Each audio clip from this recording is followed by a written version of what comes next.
pemirsa sekalian, alhamdulillah. Marilah kita sama-sama panjatkan kesyukuran kepada Allah Subhanahu Wa Taala kerana kita telah sampai kepada siri yang ke-10 dah ni, ya.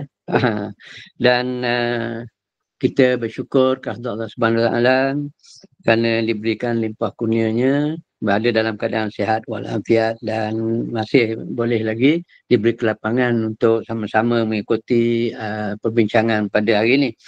Dengar ceritanya Ustaz yang patutnya bertugas hari ini, Ustaz Haluan, kurang sihat. Diganti oleh Ustaz Amirul Ridwan. Baik, mudah-mudahan cepat sembuh. Allahu Akbar. Ya, tuan-tuan dan puan-puan, saya share dulu skrin saya ni. Okey.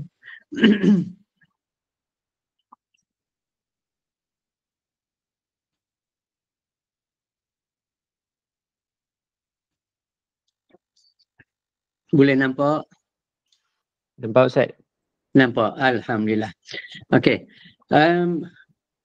Hari ni kita ambil tajuk bagaimana ibu dan bapa mewarisi harta pusaka. Ya. Ni boleh katakan asas kepada ilmu faraid, iaitu di mana ibu dan bapa ni merupakan waris utama. Waris utama. Kalau kita tengok di sini, okey, buku kita, rujukan kita, pengurusan dan pembahagian harta pusaka dan juga mengurus harta pusaka.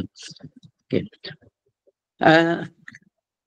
Kalau kita tengok kepada waris-waris yang mewarisi harta pusaka dikategorikan kepada 3 kategori. Yang pertama, waris utama. Yang kedua, waris ganti. Dan yang ketiga, waris kedua. Waris utama ni maknanya waris yang pasti mewarisi harta pusaka sekiranya mereka hidup ketika pemilik harta mati. Apabila seseorang tu mati, waris utama dia siapa? Iaitu yang pertama, keturunan ke atas. Keturunan ke atas, ibu dan bapa. Kalau saya ambil atas dulu. Mak dan ayah kepada si mati. Dalam pembelajaran ilmu faraid kita ni, apabila kita sebut ibu, bermakna ibu si mati. Bila kita sebut bapa, bapa si mati. Bila kita sebut isteri, isteri si mati. Dan kalau anak, anak si mati. Ya, kalau sebut adik-beradik, adik-beradik si mati. Jadi, tuan-tuan, ibu ni, yang dimaksudkan dengan ibu ni, maknanya ibu kandung kepada si mati. Ibu tiri tidak mewarisi, ibu tiri tak boleh. Ibu tiri si mati tak boleh mewarisi, tidak mewarisi harta pusaka. Yang mewarisi hanya ibu kandung sahaja. Jadi kadang-kala ataupun selalunya orang yang bertanya kepada kita ni, ya, dia mengaitkan dengan diri dia. Hubungan waris-waris ni dikaitkan dengan diri dia. Ada yang selalu bertanya, tak nak tanya, ayah saya mati, mak tiri dapat tak? Kan? Dia kata ayah dia mati. Ayah saya mati, mak tiri dapat ke tidak pusaka? Jadi, kalau tuan-tuan dan puan-puan belajar ilmu faraid, kita tidak menjawab. Tak boleh jawab lagi. Kena sahihkan dulu tanya, mak tiri ni mak tiri siapa? Mak tiri ayah ke mak tiri kamu? Dia kata mak tiri saya. Oh, mak tiri saya. Kalau mak tiri dia, jadi kita kena tanya dia, isteri ayah tak? Oh ya, isteri ayah. Baru kita boleh jawab. Maknanya dapat. Sebagai isteri. Bukan mak tiri. Jadi kalau kita terus menjawab, ada kes di mana seorang tu dia menjawab. Bila orang tanya, Ustaz, orang tanya dia, dia kata, kalau ayah saya mati, mak tiri dapat tak? Dia pun terus jawab, mak tiri tak dapat. Yang dapat mak kandung. Jadi, yang mendengar ni, dia bawa, dia berjumpa saya. Dia kata, Ustaz, saya nak bagi harta pusaka ni. Tu, apa ni, atuk nenek tak ada dah. Jadi mak tiri tak dapat. Salah. Orang tanya saya. Mak tiri tak dapat tak? Saya pun tanya, mak tiri siapa? Dia kata, mak tiri saya. Dengan ayah jadi macam mana? Isteri ayah. Oh, itu bukan mak tiri. Jangan kaitkan dengan diri kita, kita kena kaitkan dengan si mati, dengan ayah. Isteri ayah? Ya, isteri ayah. Oh, isteri ayah dapat. Ya. Isteri ayah dapat. Bukan, tak boleh sebut mak tiri. Okey. Jadi kita nak bincang pada hari ini, ibu dan bapa kepada si mati. Bahagian dia macam mana mak ayah ni mewarisi harta pusaka. Okey. Ya. Selain daripada waris utama, ada waris ganti. Kalau sebelah atas kak, atuk dan nenek kepada si mati. Dan kalau di sebelah bawah, iaitu cucu. Yang kita bincang kuliah yang lepas tu. Okey, kalau atas datuk dan nenek kepada si mati, iaitu kalau mak tidak ada, mak si mati dahulu, ayah mati dahulu, dia akan naik kepada diganti oleh nenek dan datuk. Dan kalau sebelah bawah, sekiranya anak lelaki mati dahulu dan tidak ada anak lelaki yang lain yang masih hidup, dia akan turun kepada diganti oleh cucu lelaki dan cucu perempuan. Maksud cucu di sini, cucu kepada si mati. Dia mewarisi harta atuk ataupun nenek dia. Dan kumpulan yang ketiga iaitu waris yang kedua, waris yang lebih jauh, iaitu adik-beradik si mati. Adik-beradik si mati, bapa saudara, atuk saudara dan keturunan-keturunan dia. Ini iaitu waris kedua ni. Waris dalam faraid dipanggil waris yang lebih jauh, adik-beradik si mati dan anak-anak dia, anak saudara, cucu saudara dan seterusnya. Begitulah juga bapa saudara, anak bapa saudara, iaitu sepupu pada si mati dan seterusnya. Naik atas lagi, datuk saudara pun boleh mewarisi harta pusaka. Sekiranya waris-waris lain tidak ada, datuk saudara ada. Dan kalau datuk saudara ni meninggal dunia, dia akan turun kepada anak datuk saudara. Anak datuk saudara ni pak sepupu kepada si mati. Dan kalau dia juga mati dahulu, ada meninggalkan anak lagi, jadi itu dia panggil cucu kepada datuk saudara, dua pupu kepada si mati. Boleh lagi menerima harta pusaka ni. Okey. Jadi hari ini kita nak bincang khusus ibu dan bapa kepada si mati. Bagaimana mereka mewarisi harta pusaka. Okey. Tuan-tuan dan puan-puan, dalam Al-Quran dia disebutkan tentang ibu dan bapa ni, iaitu a'udzubillahi minasyaitonirrajim, wa li abawayhi likulli wahidin minhum as-sudusu mimma taraka in kana lahu walad. Bagi kedua ibu bapa, masing-masing mendapat 1/6 daripada harta sekiranya si mati ada meninggalkan keturunan ke bawah. Itu kalau kita tengok dalam rajah ni nombor 2. Bahagian ibu. Kalau ada keturunan ke bawah, ada anak. Sama ada lelaki ataupun anak perempuan. Ataupun kalau tak ada anak, dia ada cucu. Cucu tu mana keturunan ke bawah. Dia panggil furuk waris. Saya lokis dulu sikit.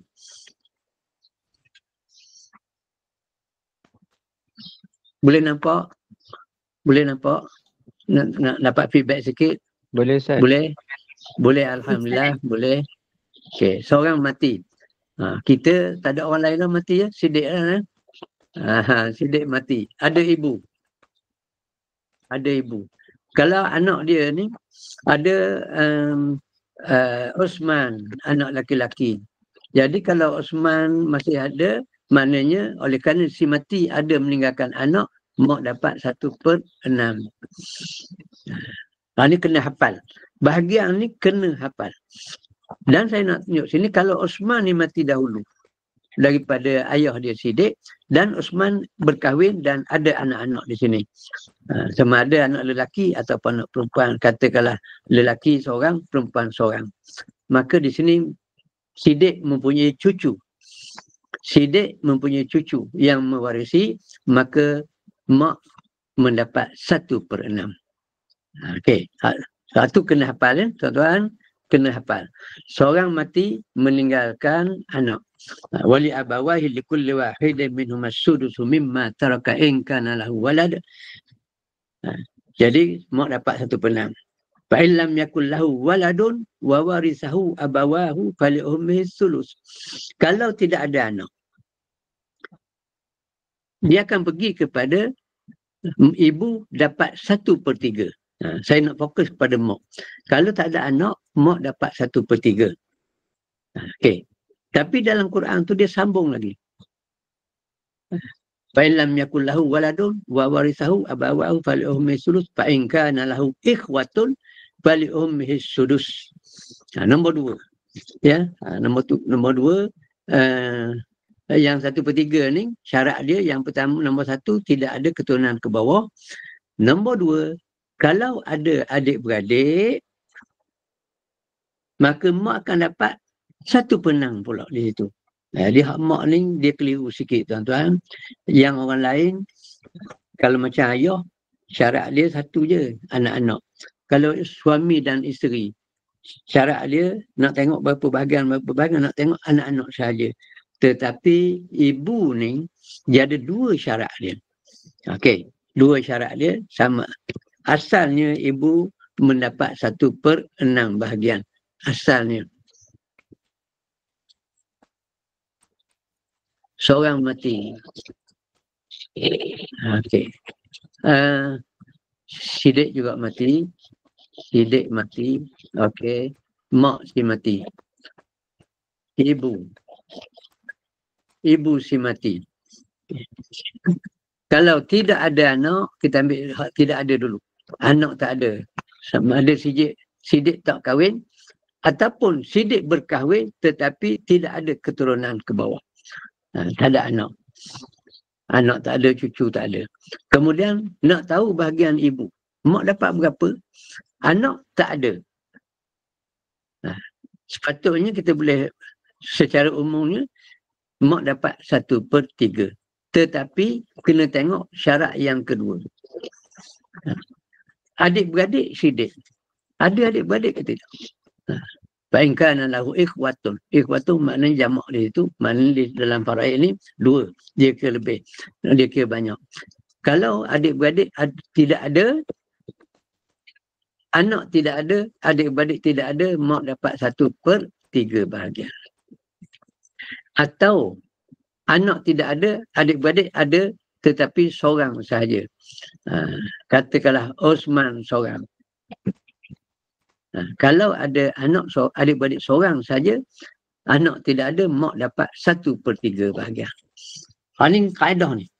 Formula bagaimana mak dapat 1/3, keturunan ke bawah tidak ada, adik-beradik tidak ada.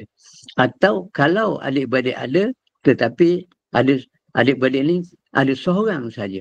Tak kira sama ada adik-beradik satu mak, satu bapa, adik-beradik sebapak ataupun adik-beradik seibu.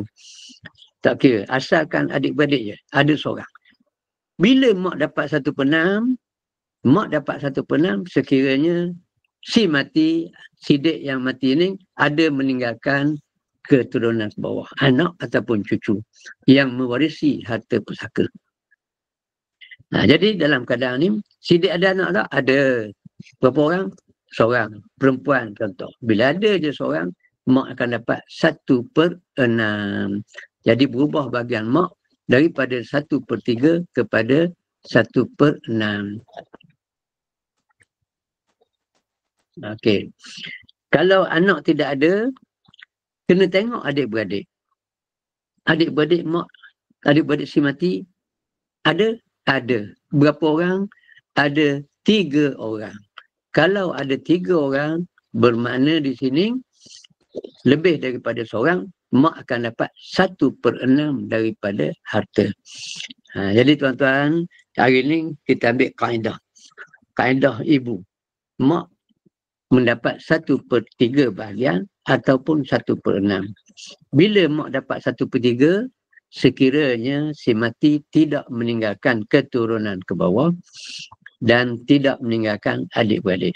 Atau kalau ada adik-beradik seorang sahaja, maka mak akan dapat 1/3. Bila mana mak dapat 1/6, iaitu ketika si mati ada meninggalkan keturunan ke bawah. Atau sekiranya tidak meninggalkan keturunan ke bawah, si mati ada meninggalkan adik-beradik lebih daripada seorang. Boleh faham ya? Ini kena hafal. Faraid ni, bahagian-bahagian ni, kaedah ni iaitu sipil. Dia kena hafal. Sipil 3 dengan sipil 6. Sipil 3 dengan sipil 6 untuk ibu. Hak bawah tu saya tak masuk lagi tu. 1/3 baki tu. Kita hafal yang tu je. 1/3, 1/6. Bila mak dapat 1/3, bila mak mendapat 1/6. Okey. Ni contoh. Contoh yang pertama, si mati tinggal ibu dan bapa. Okey. Seorang mati. Mak dapat, si mati tinggal ibu, si mati tinggal bapa. Jadi tuan-tuan, dia kahwin ke tak kahwin? Katakanlah tak kahwin. Si mati tak kahwin. Si mati perempuan lah pula ya. Leha.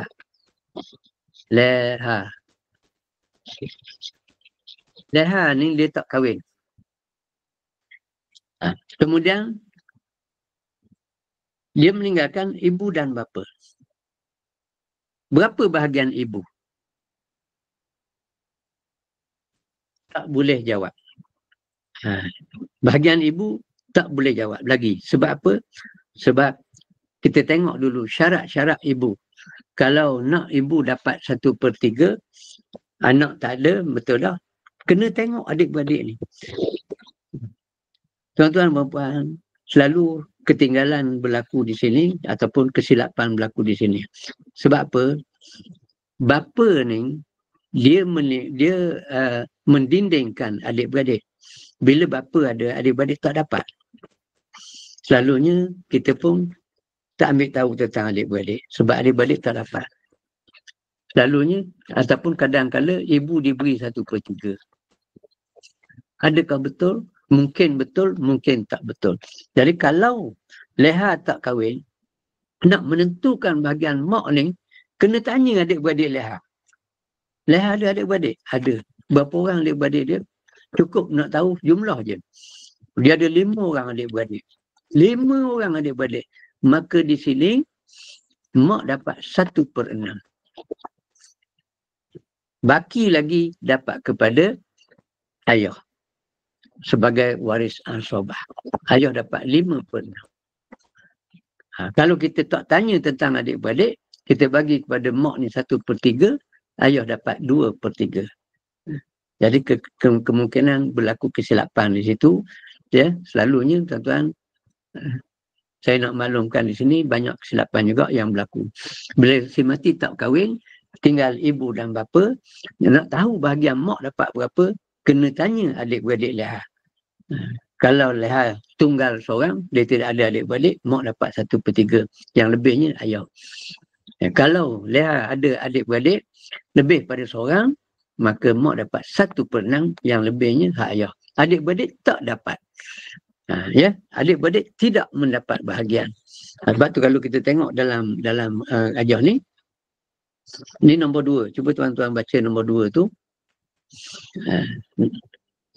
Faedah nombor 2, 1/6.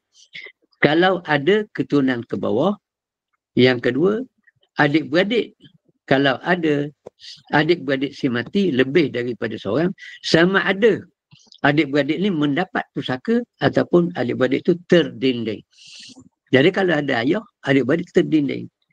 Tapi kena ambil tahu, adik-beradik ada berapa orang.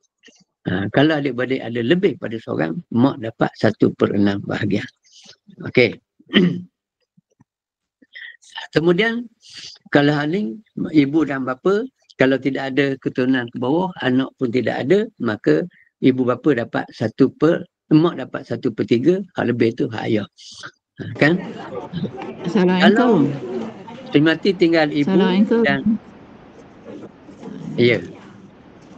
Tak, saya nak tanya, kalau yang macam si mati seorang tak kahwin, dia tak kahwin, lepas tu Maknanya dia masih ada ibu dan ayah. Jadi adik-beradik tu memang tak dapat lah. Ya betul. Ayah mendidikkan adik-beradik. Oh, jadi semua harta si mati tu semua pergi pada ayah, Ibu dan bapa. ibu dan bapa. Kenapa tak sama pembahagian antara ibu dengan ayah tu? Ya, Kaedah dia dia ada macam kaedah mana? dia. Dalam Quran dah sebut tadi. Ya, dalam Quran sebut. Kalau ada anak, mak dapat 1/6, ayah 1/6. Kalau ada anak lelaki, ya. Kalau tidak ada anak, barulah mak kena tengok adik-beradik pula di situ. Sebab adik-beradik dalam Quran sebut tadi, wali abawahi likulli wahidin minhum as-sudusu mimma taraka in kana lahu walad. Kalau ada keturunan ke bawah, mak ayah dapat sama. 1/6, mak 1/6, ayah 1/6. Fa'in lam yakul lahu waladun, kalau tak ada anak, wa warisahu abawahu, ayah mewarisi. Dia tak sebut, dalam Quran tak sebut bahagian ayah. Tetapi mak dia sebut, bahagian mak 1/3. Lebih tu ayah punya. Sebab ayah jadi ansabah di situ. Dan dia sebut itu, fa'in lam yakul lahu fa'in kana lahu ikhwatun, kalau ada adik-beradik lebih pada seorang, mak dapat 1/6. Kena pakai ayat yang disebut itu. Okey? Boleh? Okey ya? Baik. Okey, kemudian rajah yang kedua. Ibu dan adik-beradik ada seorang. Ayah tak ada. Dan dalam kes ni, mak dapat 1/3. Sebab tak ada anak, adik-beradik ada seorang. Mak 1/3, yang lebih tu dapat kepada adik-beradik ansabah. Begitulah juga kalau adik-beradik, macam ni, macam rajah nombor 3. Okey, rajah nombor 3. Seorang mati. Seorang mati ditinggal ibu. Leha mati, tinggal ibu. Anak tak ada. Berapa bahagian ibu? Tengok adik-beradik. Leha ada 2 orang adik-beradik. Yang pertama, satu mak, satu bapa, lelaki. Osman. Yang kedua, adik-beradik juga. Tapi bapa je. Adik-beradik sebapa. Lelaki, Ramli.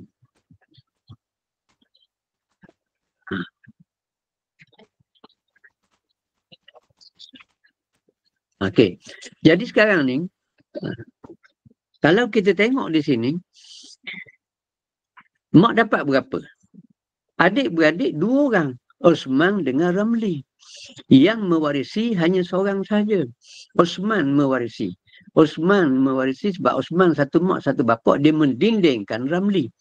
Ramli tak dapat. Tetapi oleh kerana adik-beradik ni lebih daripada seorang, mak dapat 1/6. Walaupun Ramli tidak mendapat bahagian, tetapi Ramli dia kira sebagai adik-beradik si mati, dia campur 2 ni, bahagian mak 1/6. Ramli tak dapat. Yang dapatnya Osman seorang. Ayah tak ada di sini. Jadi dalam kes ni, Ramli tak dapat, Osman saja dapat. Tetapi nak menentukan bahagian mak, berapa orang adik-beradik lah? 2. Osman dengan Ramli. Boleh faham tak tu? Ya. Keliru sikit di sini kan. Sebab dia tak kira, adik-beradik ni tak kira sama ada dia mewarisi ataupun tidak, tapi dia mengganggu bahagian ibu, mak pada si mati. Assalamualaikum Ustaz, kalau boleh tanya. Waalaikumsalam. Ya, saya. Ustaz, soalan saya, adakah meninggalkan waris ke bawah dan juga adik-beradik itu bermaksud sewaktu kematian dia tu, adik-beradik tu dia memang tak ada adik-beradik atau tak ada anak, ataupun mereka telah meninggal dunia sebelum terlebih dahulu? Ya. Maksud yang tidak ada tu maknanya mati dahulu. Bila dia hidup maknanya ada lah. Kalau mati dahulu maknanya tidak ada. Kan? Contoh, seorang mati. Laki-laki mati. Anak. Anak ni, katakanlah anak perempuan. Aminah. Anak perempuan. Aminah kan? Dia ada ibu. Ada ibu. Aminah ni, kalau dia hidup, mak dapat 1/6. Katakanlah Aminah ni mati dahulu daripada ayah dia. Ayah dia nama Mat. Contoh kita ambil Mat. Bila Aminah mati dahulu, Aminah ada anak. Anak-anak Aminah ni ada laki-laki, ada perempuan. Anak Aminah dapat tak pusaka ni? Cucu daripada anak perempuan yang kita bincang kuliah kita yang lepas, siri yang ke-9 lepas, cucu daripada anak perempuan tidak mewarisi. Jadi mak dapat 1/3. Lepas tu nak tengok adik-beradik, katakanlah adik-beradik tak ada. Mak dapat 1/3, cucu ada. Tapi cucu ni tidak mewarisi harta pusaka.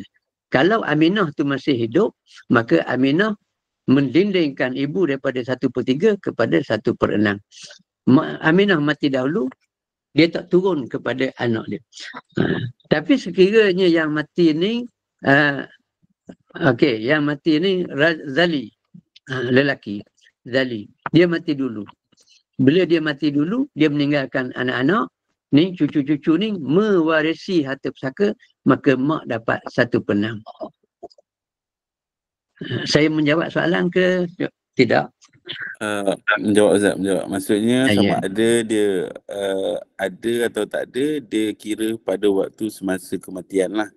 Ya, kalau walaupun dia dah pernah ada adik-beradik, tapi adik-beradik dia mati sebelum tu, maksudnya dia kira tak ada lah sewaktu kematian dia tidak ada. Okay. Ya. Contoh satu lagi. Terima kasih Ustaz. Ya, sama. Contoh satu lagi saya bagi di sini. Haning katakan anak tak ada. Dia meninggalkan ibu.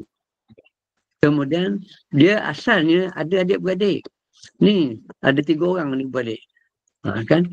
Yang mati ni Murni pula mati. Contoh. Murni mati. Dia ada adik-beradik, satu mak, satu bapa. Pada asalnya. Yang ni Osman, laki-laki. Yang ni laki-laki juga, Razali. Yang ni perempuan, katakan Leha. 3. Tapi Murni ni dia yang bongsu. Dia mati kemudian. Yang ni mati dulu. Yang ni mati dulu. Yang ni mati dulu. Contohnya. Jadi bila mati dulu semua ni, pasalnya dia ada. Tapi pada masa Murni mati, dia tidak ada adik-beradik. Osman ada anak-anak. Anak-anak. Zali ada anak-anak dia. Jadi kalau Osman ni dia ada anak lelaki, dia ada anak saudara yang mewarisi harta pusaka. Zali kalau dia ada anak lelaki, dia akan ada anak saudara yang mewarisi. Yang mendindingkan ibu ni sama ada 1/3 ataupun 1/6, adik-beradik sahaja. Pada masa Murni mati, adik-beradik dia ada ke tidak ada? Dia tidak ada sebab mati dahulu belaka, maka mak dapat 1/3. Anak saudara ni tidak mengganggu bahagian ibu. Anak saudara tidak mendinding bahagian ibu daripada 1/3 kepada 1/6. Jadi nak tengok pada masa Murni mati, adik-beradik dia yang hidup berapa orang? Kalau Leha seorang saja yang hidup, Osman dengan Zali meninggal dunia, maka mak dapat 1/3 sebab adik-beradik seorang saja yang ada. Saya perjelaskan sikit lagi ya. Gitu. Dia yang mendindingkan ibu ni anak ataupun cucu. Tapi kalau adik-beradik sahaja. Anak-anak saudara dia tidak ada kesan pada terhadap ibu ni. Bahagian mak tengok adik-beradik. Ada ke tak ada? Bila tidak ada adik-beradik, okey, mak akan dapat 1/3 bahagian. Boleh kot ya, insya-Allah ya. Kan? Okey. Kemudian kita pergi pula kepada bahagian ayah. Yang tadi 1/3 baki tu saya kemudiankan sebab dia payah sikit tu. Kita ambil Haning dulu. Ayah ni mempunyai 3 kaedah. Asalnya ayah mendapat asabah. Sebab tu dalam Quran dia tak sebut. Dia sebut ayah mendapat bahagian dia. Iaitu wali abawaihi likulli wahidin minhum as-sudusu mimma taraka in kana lahu walad. Bagi kedua ibu bapa, ibu dan bapa, masing-masing mendapat 1/6 sekiranya si mati ada meninggalkan keturunan ke bawah. Anak ataupun cucu yang mewarisi. Fa in lam yakul lahu waladun wa warisahu abawahu. Kalau tidak ada keturunan ke bawah ni, ayah mewarisi. Dia sebut gitu je. Ayah mewarisi. Wa warisahu abawahu fali ummihi sulus. Tapi bahagian mak 1/3. Ayah mewarisi. Bermakna di sini ayah mendapat asabah. Baki. Hak lebih tu ayah punya. Jadi di sini bahagian ayah mudah. Dia cuma tengok anak-anak je. Anak ada ke tidak? Kalau tidak ada anak, adik-beradik tak payah tengok. Adik-beradik ada ke tak ada ke, ayah mendindingkan adik-beradik. Kan kalau adik-beradik ada, dia tidak memberi kesan kepada ayah. Berbeza dengan mak tadi. Kan? Jadi ayah cuma tengok keturunan bawah ada ke tidak? Tidak ada. Si mati tak kahwin, atau si mati kahwin tetapi tidak mempunyai anak. Ayah asabah terus. Senang cerita. Asabah. Sekiranya ayah si mati mempunyai anak lelaki. Anak lelaki, ayah mendapat 1/6. Dan sekiranya anak lelaki tidak ada, yang adanya anak perempuan sahaja, ayah mendapat asabah 1/6 campur asabah. Lebih bagi ke ayah. Okey. Kita tengok di sini. Saya bagi contoh. Seorang mati. Dia kahwin. Atau dia tak kahwin. Anak tak ada. Habis cerita. Bapa. Terus boleh jawapan lalu. Ayah dapat berapa? Ayah dapat asabah. Adik-beradik ada ke tak ada ke adik-beradik tidak memberi kesan kepada bapa. Bahkan bapa mendindingkan adik-beradik si mati. Okey. Jadi asabah di sini. Ayah dapat asabah. Kalau ayah seorang saja yang ada, 100% dapat ke ayah. Okey. Dan sekiranya si mati ada meninggalkan anak. Lelaki ke perempuan? Lelaki. Ada perempuan lelaki. Ada. Kalau seorang lelaki atau lelaki dan perempuan. Lelaki dan perempuan. Ada je lelaki, ayah dapat 1/6. Berubah daripada asabah kepada 1/6. Kalau anak yang ditinggalkan itu perempuan saja, lelaki tidak ada, ayah dapat 1/6 campur asabah. Apa makna dia? Okey. Maknanya di sini, anak perempuan dapat berapa? Dia seorang, dia dapat 1/2. Ayah, asalnya ayah dapat 1/6. Ada balance dia. Anak perempuan dapat 1/2 bermakna anak perempuan dapat 3/6. Ya, 1/2 makna 3/6. Ayah 1/6 jadi 4/6, ada baki. Baki lagi 2/6, itulah asabah bagi ke ayah. Hak lebih tu beri ke ayah. Jadi maknanya si mati tinggal anak perempuan 1/2, 3/6 bahagian, ayah dapat 1/6, bila kita campur 4/6 ada lebih. Hak lebih tu bagi ke ayah. Maknanya bagi asabah. Okey. Kalau tidak ada lebih, seorang mati, Osman mati. Osman mati. Dia tinggal ibu. Dia tinggal bapa. Kemudian dia tinggal isteri. Dia tinggal anak perempuan. Seorang. Adik-beradik tak perlu tanya pun tak apa. Sebab adik-beradik terdinding oleh bapa dalam kes ni. Bahagian mak dapat berapa? Ada anak tak? Ada 1/6. Anak perempuan ada. Ayah dapat berapa? Ada anak tak? Ada. Lelaki ke perempuan? Perempuan. Ayah dapat 1/6 campur asabah. Isteri dapat berapa? Ada anak? Ada. 1/8. Anak perempuan 1/2. Tuan-tuan, hal ni kena hafal. Bahagian ni bila kita hafal, kita boleh jawab. Tak? Mak dapat berapa, ayah dapat berapa, isteri dapat berapa, anak perempuan dapat berapa. Lepas tu, pagi ni nak belajar mengira sikit dengan saya, corak je dah. Kita pakai mencorak boleh? Boleh. Dalam faraid ni, kalau ada angka 6 dengan 8 ni, 6 dengan 8. Maknanya, pembawah dia 24 tu senang cerita. Dalam ilmu faraid dia panggil tawafuk. Tawafuk setengah daripada 6 kali dengan 8, 3 kali 8, 24. Setengah daripada 8 kali dengan kali dengan 6, 4 kali 6, 24. 2 masuk dalam 8. Tadakhul dia panggil.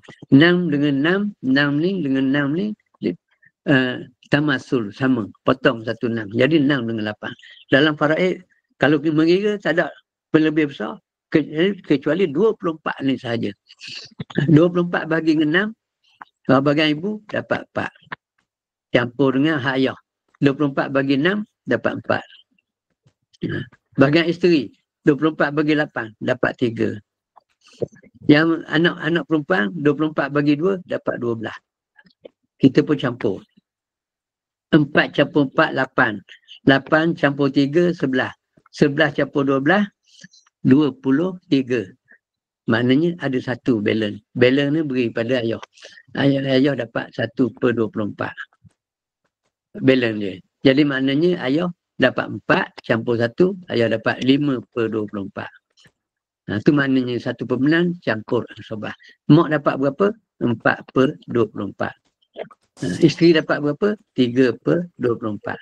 Anak perempuan dapat berapa? 12/24. Orang ni cara mengira. Makan congok je, tuan-tuan. Ya. Ni kalau selagi ada balance lebih, mana beri kepada ayah. Kalau tidak ada lebih. Kalau tidak ada lebih. Seorang mati, Osman mati. Yang tak? Kita ambil yang mati ni perempuan. Okey. Kita murni mati. Kalau murni ni mati, dia meninggalkan ibu.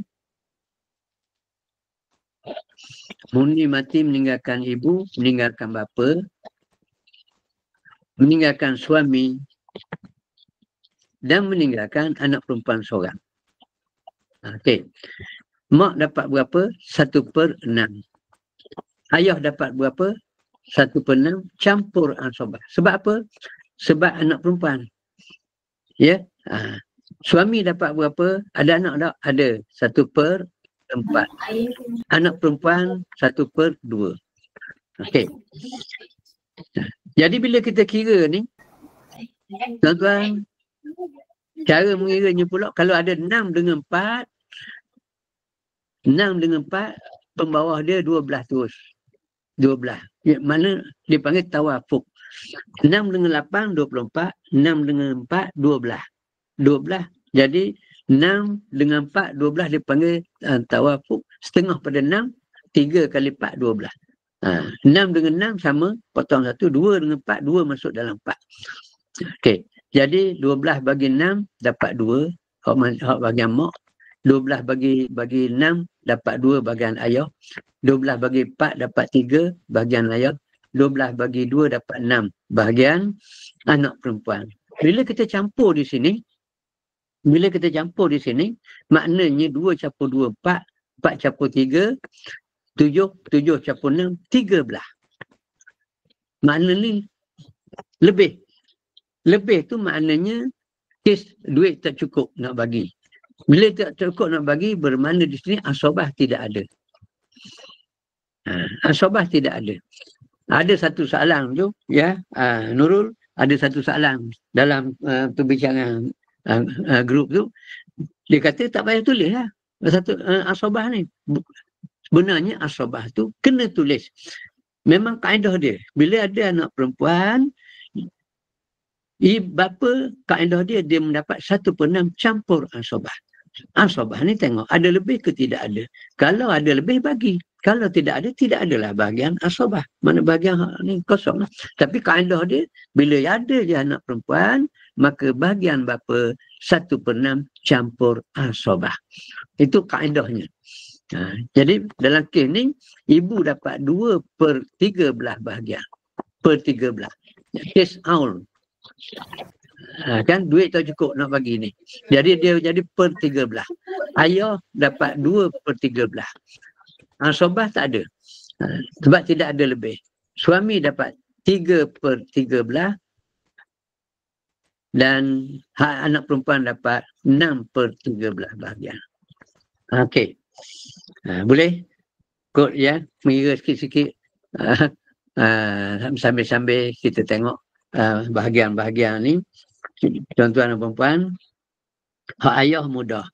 Yang pertama, tidak ada keturunan ke bawah, tidak ada keturunan ke bawah. Sama ada kahwin ataupun tak kahwin, ayah dapat asabah. Tak ada anak, tak ada cucu, tak ada yang mewarisi, ayah dapat asabah. Dia menggantikan anak lelaki. Ayah ni kuat sebenarnya. Ayah dapat asabah ni, kiranya tidak ada anak lelaki, tidak ada anak, tidak ada anak, ataupun cucu yang mewarisi harta pusaka, ayah dapat asabah. Tapi kalau tidak ada anak lelaki, ayah dapat 1/6. Tapi bagi ke ayah pula asabah di situ. Kalau sekiranya ada balance, ada lebih. Kalau ada anak lelaki ataupun cucu lelaki, maka ayah dapat 1/6 sajalah. Bagi ke ayah 1/6. Hal ni sama dengan mak. Kalau mak pun ada. Lepas tu, kalau tidak ada keturunan lelaki, ayah dapat asabah. 1/6 campur dengan asabah. Okey. Okey. Jadi kan ni antara anak lelaki dengan bapa. Ayah tinggal, si mati tinggal, anak lelaki. Contoh, seorang mati. Usman mati. Dia tinggal ibu. Tinggal bapa. Dia ada anak lelaki seorang. Anak lelaki seorang. Jadi dalam kes ni, anak lelaki dia kuat. Anak lelaki lah mendapat asabah. Jadi kalau ada anak dan anak ni pula lelaki, mak dapat 1/6. Sebab apa mak dapat 1/6? Kita jawapan kita mudah. Sebab ada anak. Sebab Osman ada anak. Tak payah sebut lelaki perempuan. Tetapi kalau ayah ada anak, ayah dapat berapa? 1/6. Sebab apa? Sebab ada anak lelaki. Kena sebut di situ. Ayah dapat 1/6 sebab ada anak lelaki. Okey. Sekiranya ada anak perempuan sahaja, mak dapat berapa? 1/6. Ayah dapat berapa? 1/6 campur asabah. Okey, tuan-tuan boleh nampak tu? Beza antara mak dengan ayah ni. Beza antara mak dengan ayah. Saya nak tu balik tentang adik-beradik pula. Okey, sekiranya si mati tidak meninggalkan keturunan ke bawah. Tidak ada keturunan ke bawah. Okey, dia kahwin ke tak kahwin? Tidak ada keturunan ke bawah. Lepas tu, ibu nak tahu bagian mak, tanya adik-beradik Osman dulu. Osman ada adik-beradik tak? Ada. Berapa orang? 2 orang. Adik-beradik 2 orang. Tak kira lah lelaki ke perempuan. Perempuan semua katakan. Semua ni perempuan. Mak dapat berapa? 1/6. Sebab adik-beradik lebih pada. Ayah dapat apa? Ayah dapat asabah. Sebab apa ayah dapat asabah? Sebab tidak ada anak. Gitu.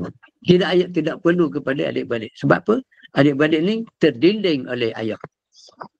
Jadi tuan-tuan, agak-agak boleh dapat ke dia? Ya. Saya nak masuk sikit lagi tentang kaedah mak ni. Mak ni ada 3 kaedah. Yang pertama, mak dapat 1/3 bahagian. Yang kedua, mak dapat 1/6. Yang ketiga, mak akan dapat 1/3 baki. Ini kes khusus dalam ilmu faraid. Kes-kes khusus dalam ilmu faraid iaitu dia panggil kes umariyatain ataupun gharrawai. Kes yang diputuskan dalam pada zaman Sayyidina Umar radhiyallahu anhu. Iaitu dalam kes di mana si mati tinggal ibu, bapa dan isteri. 3 orang ni saja. Ataupun ibu, bapa dan suami. Kalau yang mati tu perempuan. Okey. Jadi mak dapat 1/3 baki. Apa makna dia? Jadi dalam kes ni si mati tinggal ibu, tinggal bapa. Katakan tinggal isteri. Sebab yang mati ni Osman. Tinggal isteri. Yang ni kena hafal, ya, iaitu mak dapat berapa? 1/3 baki. Ayah ada anak tak? Tak ada anak. Ayah dapat asabah. Isteri ada anak tak? Tidak ada anak. Maknanya isteri dapat 1/4. 1/3 baki bermakna 1/3 daripada baki. Baki setelah diberi bahagian isteri. Isteri 1/4, bakinya berapa? 3/4. Kita kira kat luar senang. Ya, 1/3 ini ayat matematik. 1/3 baki, 1/3 daripada baki. Baki 3/4. Daripada tu, kalau bahasa matematik dia panggil kali. 1/3 kali 3/4. Potong. 3 dengan 3 ni kita potong. Maknanya jawapan dia 1/4. Bermakna di sini ibu dapat 1/4.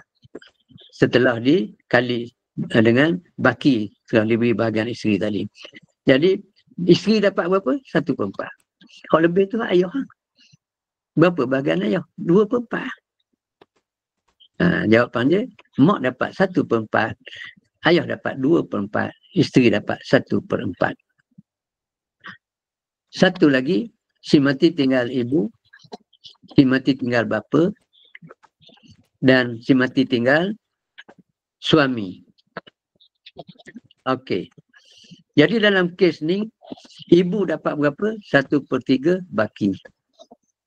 Ayah dapat berapa? Ada anak tak? Tak ada anak. Asabah. Suami dapat berapa? Ada anak tak? Tidak ada. Suami dapat 1/2. Apa makna 1/3 baki? 1/3 daripada baki setelah diberikan bahagian suami. Jadi suami dapat 1/2, bakinya 1/2.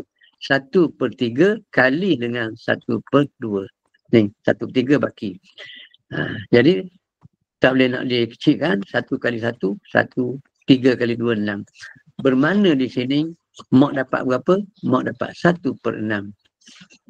Suami dapat berapa? 1/2.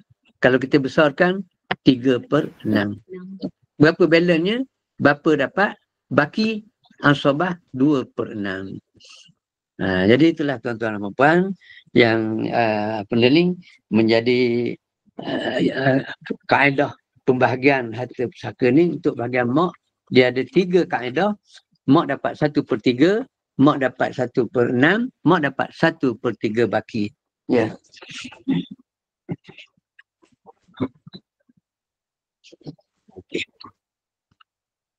Okey. Kemudian begitulah juga tentang sama ada anak ataupun cucu. Ya, macam ni, bapa dengan cucu. Cucu ni, apabila cucu mewarisi harta pusaka, cucu ni kuat sebenarnya.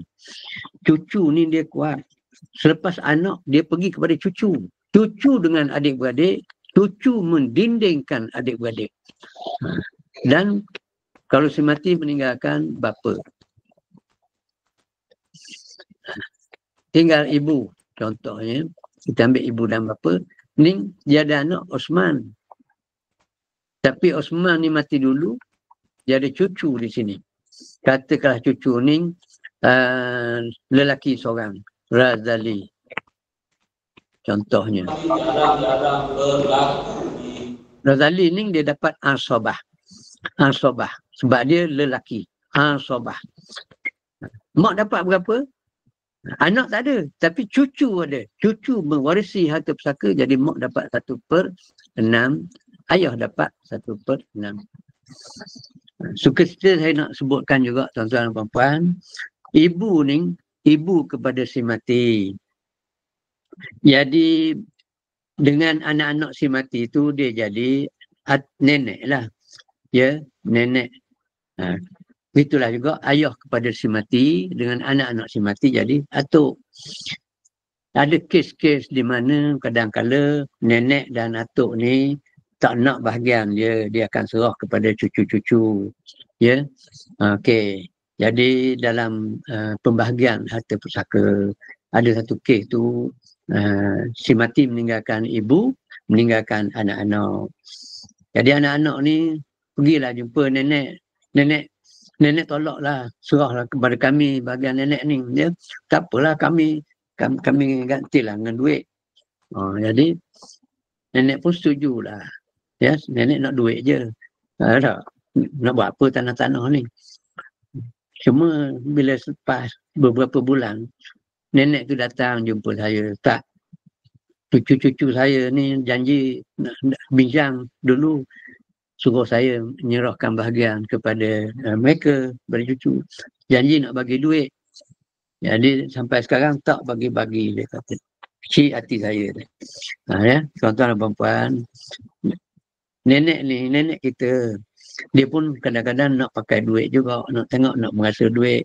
Jadi nenek kadang-kadang dia tak nak lah tanah-tanah tu. Atuk-atuk pun begitu juga. Nak lah tanah-tanah. Jadi kalau dia menyerahkan bahagian kepada cucu-cucu, apa salahnya, ya bagilah sikit sumbangan kepada atuk dan nenek ni. Ya, dia nak belanja juga. Kalau macam saya tak payahlah ya. Saya ni dah ada pencen dah. Tuan-tuan puan-puan, yang ada pencen tu tak apalah ya. Ni yang tak kerja, yang duduk kampung apa semua sekali tu, kadang-kala nak merasalah juga duit-duit pusaka hak anak dia ni. Tapi dia tak naklah tanah, ya. Anak ke rumah ke apa ke tak perlu lah. Tapi anak cucu-cucu sepatutnya alert lah dalam perkara tu. Ambil lah sikit buat perhatian. Pakat-pakatlah kumpul lah duit, bagilah kepada atuk dengan nenek ni. Walaupun dia tolak dengan percuma. Ya, ke macam mana? Kan, tuan-tuan? Okey. Yang satu lagi, ibu kepada si mati. Ibu kepada si mati ni bahagian dia tu, kalau seorang mati meninggalkan ibu dan bapa kepada si mati, anak-anak ada, dan kalau mak ayah ni dah berumur dah, selesailah pusaka secepat mungkin. Selesailah pusaka secepat mungkin. Bukan kerana apa? Kerana masa mak, atuk dan nenek kita masih ada ni, kita berbincanglah dengan atuk dan nenek macam mana dia nak bahagian ke tak nak bahagian. Kalau macam tadilah, kalau dia tak nak ke ataupun bahagian dia kita bayar, supaya benda tu tidak menjadi masalah kemudian. Kalaulah dibiarkan begitu, atuk imak si mati, atuk dan nenek ni mati. Bila mati kemudian, maka bahagian dia akan turun kepada anak-anak dia. Mana kalau kita kok, macam Osman ni katakan Osman ni masih hidup, Osman dan adik-adik dia ramai ni, anak-anak si mati ni. Tak. Jadi, okay, si mati sidik. Contoh. Mak ayah ada, anak-anak ada. Jadi tak bincang, diam gitu, tak bincang macam tu. Jadi kalau macam tu, bila ibu mati, maka anak-anak ibu akan mewarisi pula. Kena bincang dengan anak ibu. Dah kalau ayah ni pula ada anak-anak lain lagi ni pula, dah kahwin baru pula, ayah si mati ni ada lain, dia akan pergi kepada lebih jauh lagi, dan itu yang menjadikan makin lama makin susah. Sebab kita tidak menghiraukan pusaka, ataupun kita ambil mudahlah, kita tak cuba untuk menyelesaikan perkara ni. Tuan-tuan, nasihat saya, bila ada kes yang melibatkan ibu dan bapa si mati, berbincanglah elok-elok, tengok ya, kalau ibu bapa ni, tok dan nenek kita ni kata tak apalah dia tak nak bahagian ke. Kalaupun dengan percuma, apa salahnya pakat-pakat kumpul lah duit sikit-sikit banyak bagilah kepada atuk dan nenek tu. Dia nak tengok juga duit tu je. Sikit banyak menyenangkan hati dia, mengeratkan hubungan silaturahim antara cucu-cucu dengan atuk dan nenek ni. Okey. Jadi macam mana saya buka soalan? Ustaz, kita ada Saya balik kepada Amirul. kita ada 3 soalan di ruangan chat. Boleh Ustaz? Ya, sila. Okay, soalan pertama, si mati semasa hidup pernah mengatakan bahawa harta tertentu, contohnya rumah, diberikan pada isteri, iaitu ibu tiri waris. Sedangkan si mati ada anak lelaki 3 orang dan anak perempuan 2 orang. Adakah kata-kata itu terpakai sebagai wasiat atau adakah kata-kata si mati itu semasa hidup memberi kesan kepada pembahagian harta ikut faraid? Atau adakah kata-kata semasa hidup itu dikira sebagai hibah? Itu soalan pertama. Okey, yang ambil yang tu dulu. Okey. Sekarang ni kata-kata tu dia kata macam mana dia nak bagi kepada isteri, iaitu ibu tiri waris. Okey. Isteri dia lah. Okey. Dia hibah ni. Hibah dia tak apa ni orang kata tidak sempurna dengan setakat berkata-kata saja sebelah pihak. Rumah ni nak bagi kat isteri, dah beritahu kepada orang pun rumah ni nak bagi kat isteri. Jadi dia benda ni perlu diperjelaskan. Nak bagi ke isteri, bagi ke tak bagi? Hibah ni bermakna bagi. Bila bagi, dia ada ijab dan qabul. Dia bagi rumah ni, saya bagi kepada isteri kata ya, saya terima. Dia kena gitu. Ya. Dan kemudian serah rumah ni kepada isteri, semuanya di hak isteri. Lagi-lagi kalau nak perjelaskan lagi, tukar nama tu kepada isteri. Tukar nama. Kalau tak tukar nama, buatlah secara secara formal, biarlah ada dokumen dia contohnya. Dan kalau sekiranya tidak ada dokumen secara lisan pun boleh. Tetapi sebaik-baiknya biarlah ada saksi-saksinya. Sebab apa? Hibah ni walaupun tidak ada saksi, benda tu dari segi hukum sah. Tetapi untuk pembuktian di mahkamah kalah itu. Sebab mahkamah tidak boleh mengeluarkan perintah memihak kepada penerima sekiranya tidak dapat dibuktikan. Apa bukti dia? Mana bukti? Tak, saya seorang je. Jadi susahlah. Dia akan menjadi susah di situ. Ya. Yang pertama tukar nama, yang kedua buat dokumen, yang ketiga biarlah ada saksi-saksi kalau secara lisan. Bukan tak sah, sah. Tetapi bila penerima nak membuktikan pemberian tu jadi payah depan mahkamah. Jadi kalau macam tadi, kalau dia kata nak beri kepada isteri, maka itu tengok adakah dia hibah ataupun tidak, ataupun semua hasrat sahaja nak beri. Banyak kes berlaku. Nak beri pada orang ni, nak beri pada orang ni, tapi sebelah pihak dia tak beri. Ijab dan qabul kena ada, dan kalau mengikut dalam mazhab Syafi'i dia kena ada qabat, penyerahan hak di situ. Jadi kalau benda ni berbangkit, maka perlulah dibawa ke mahkamah supaya mahkamah lebih jelas lagi. Mahkamah akan tanya satu persatu kita tengok. Wallahu a'lam. Soalan kedua sama dengan soalan satu tadi, saya skip lah. Soalan ketiga, Assalamualaikum Ustaz, nak tanya, makcik saya ada rumah, kereta, gaji pencen tapi tiada anak. Semua harta makcik saya ada sebelum dia berkahwin. Apakah suaminya boleh menuntut? Ini nak menuntut untuk sepencarian ke apa ke macam mana semula? Dia ni seorang perempuan kan, perempuan murni. Okey, dia ada suami. Anak tak ada. Lagi? Soalan semula, baik. Harta dia beli. Makcik saya ada rumah, kereta, pencen tapi tiada anak. Semua harta makcik saya ada sebelum dia berkahwin. Apakah suaminya boleh menuntut? Okey. Bila sebut je suami, bila kahwin, 2 hari, sehari, 2 hari ke berapa hari, 10 hari, maka semua harta si isteri itu adalah menjadi pusaka. Bila jadi pusaka dan dia meninggalkan seorang suami, bila suami tak ada anak, suami dapat separuh. Ni kaedah faraid, tak kira lah murni beli bila, murni beli belum kahwin lagi. Tapi bila dia sudah berkahwin, maka dia meninggalkan suami, setengah adalah bahagian hak suami secara faraid. Gitu. Mungkin dia tanya soalan sepencarian kot. Ya, kalau sepencarian, kalau tidak ada sumbangan daripada suami dan untuk memperoleh harta tu suami tak tutuplah sepencarian. Tapi yang wajibnya faraid, dia akan dapat setengah daripada harta tu.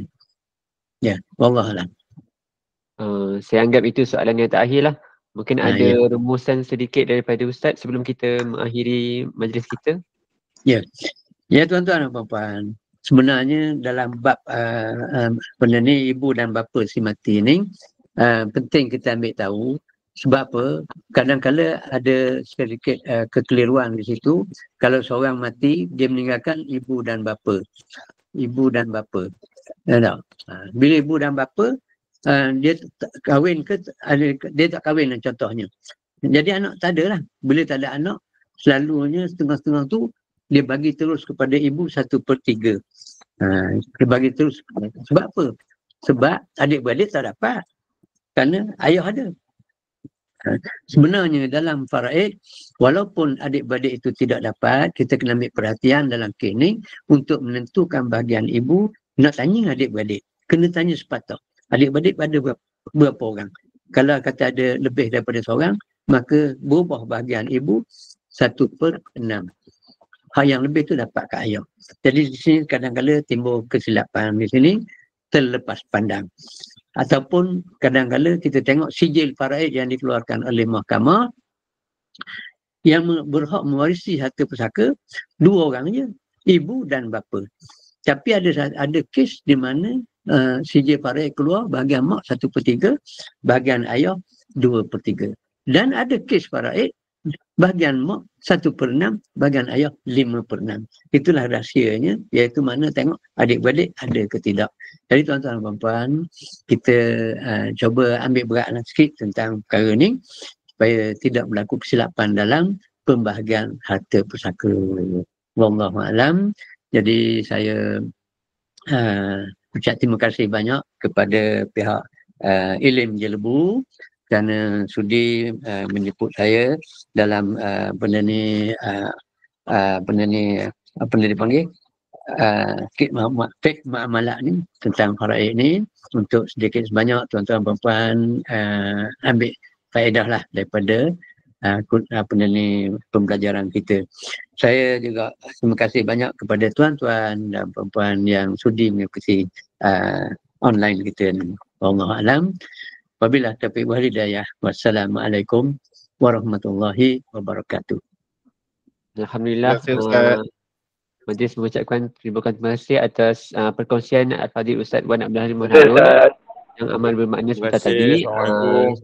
Cerita untuk saya membuat sedikit hibahan, iaitu untuk program esok hari, dakwah seker Fiqh Ibadat Pesakit siri ke-10 pada 18 Oktober Jumaat jam 9 pagi bersama Ustaz Haji Muhammad Syukri Haji Ali, iaitu seorang pengarah urusan Syukran Travel. Jadi kita sudah tiba ke penghujung majlis. Urus serta mengucapkan ribuan terima kasih kepada peserta yang sudi hadir bersama kita pada pagi ini. Juga terima kasih kepada pihak urus serta yang terlibat secara langsung maupun tidak langsung. Dan mohon maaf juga jika terdapat sebarang kesilapan dan kelemahan sepanjang kami mengendalikan program ini. Kita akhiri majlis ilmu kita dengan tasbih kafarah dan surah Al-As. Bismillah. Subhanallah.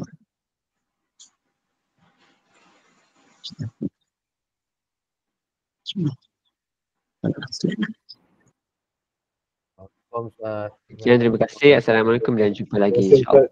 Waalaikumsalam. Ya. Tadi. Terima kasih Ustaz. Terima kasih. Okey. Ustaz Hanzalah pun ada. Ustaz Hanzalah pun masuk juga ya. Ya, belajar Ustaz. Ya, Ustaz. Ya.